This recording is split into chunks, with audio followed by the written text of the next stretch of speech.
Les divisions entre révolutionnaires s'aggravent. Les Girondins qui dirigent le pays sont hostiles aux sans-culottes, à la différence des montagnards. L'effort militaire s'accompagne de mesures exceptionnelles, création du tribunal révolutionnaire et du comité de salut public. L'alliance entre montagnards et sans-culottes élimine les Girondins le 2 juin 1793. Le nouveau calendrier mis en place en 1793 illustre la volonté de créer une France nouvelle. Dans la Constitution de l'an 1, l'égalité est affirmée ainsi que le suffrage universel masculin, le droit au travail et à l'instruction. Cette Constitution ne sera jamais appliquée. La Révolution est menacée de toutes parts. Contre les ennemis aux frontières, les insurrections fédéralistes et royalistes, la répression est violente. Les sans-culottes souhaitent mettre la terreur à l'ordre du jour.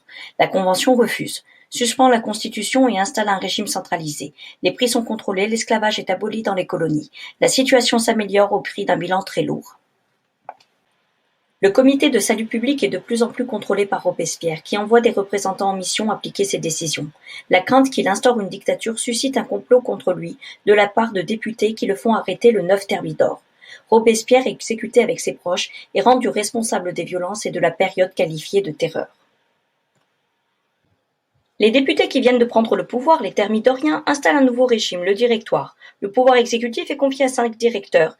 2 assemblées élues au suffrage censitaire se partagent le pouvoir législatif. Le nouveau régime, complexe et fragile, est rapidement contesté par les sans-culottes, les anciens montagnards, comme par les royalistes. Le directoire les réprime pour se maintenir au pouvoir.